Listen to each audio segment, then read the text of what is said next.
আজি দেশৰ লাখ লাখ মানুহৰ একাউণ্টত সোমাই দিলে টকা কেনেকৈ চেক কৰিব লাগিব সবিস্তাৰে মই আপোনালোকক জনাই দিম।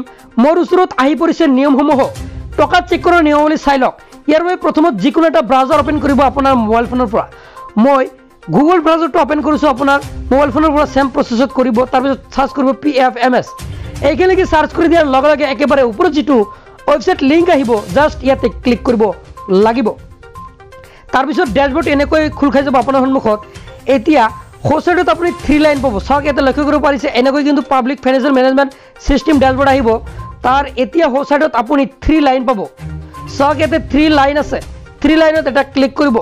ক্লিক কৰি দিয়াৰ লগে লগে আপুনি লেফ্টতে পাব। চাওক ইয়াতে বহুতকেইটা অপশ্যন কিন্তু আহি গৈছে। ইয়াৰ পৰা আপুনি চাওক ইয়াতে এবাউট ৰেজিষ্ট্ৰেশ্যন তাৰপিছত পে'মেণ্ট ষ্টেটাছ পাব। পে'মেণ্ট ষ্টেটাছত ক্লিক কৰিব।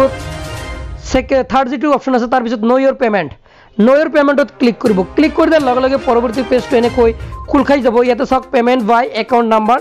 ইয়াতে বেংকৰ নাম আপোনাৰ যিটো বেংকৰ একাউণ্ট আছে আপুনি ইয়াতে দিব লাগিব। হয় আপুনি যিটো আঁচনিৰ বাবে আবেদন কৰিছে আপোনাৰ সেই বেংকৰ একাউণ্ট নাম্বাৰ বহুৱাই দিব। তাৰপিছত আকৌ আপুনি টাইপ কৰিব আপোনাৰ যি বেংক হয় বেংক চিলেক্ট কৰিব। একাউণ্ট নাম্বাৰ বহুৱাই দিব। কনফাৰ্ম একাউণ্ট নাম্বাৰ আকৌ আপুনি একাউণ্ট নাম্বাৰ বহুৱাই দিব লাগিব।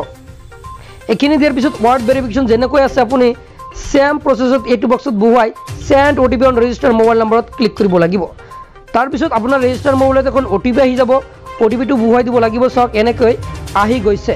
ইয়াতে এণ্টাৰ OTP আপুনি OTP ঠাইত OTP বহুৱাই দিব লাগিব। মই বহুৱাই আছোঁ লক্ষ্য কৰিব পাৰিছে। ইয়াতে আপোনাৰ যিটো মোবাইল নম্বৰ শেষৰ 4টা ইয়াতে চাওক মোৰ ইয়াতে আহি গৈছে। এনেকৈ 882284 মই ইয়াতে বহুৱাই দিম। বহুৱাই দিয়াৰ লগে লগে ভেৰিফাই OTPত ক্লিক কৰিব লাগিব। ভেৰিফাই OTPত যেতিয়াই ক্লিক কৰি দিব এনেকৈ আহি যাব আপোনাৰ কোনটো আঁচনিৰ বাবদ কিমান টকা সোমাইছে আপোনাৰ একাউণ্ট নাম্বাৰ সবিশেষ কিন্তু ইয়াতে জানিব পাৰিব। চাওক ইয়াতে লক্ষ্য কৰিব পাৰিছে ইয়াতে নেম আছে UTR bank transaction ID failure ৰিজনো থাকিব ক্ৰেডিট ট্ৰানজেকশ্যন ID পে'মেণ্ট মেথডো থাকিব। সকলো ডিটেইলছ কিন্তু আপোনাৰ সন্মুখত এনেকৈ আহি যাব। চাওক ইয়াতে UIDS পাৰ বেংক এনেকৈ আহি গৈছে। হয় এনেকৈ ষ্টেটাছ চেক কৰিব লাগিব আপোনাৰ মোবাইল ফোনৰ জৰিয়তে।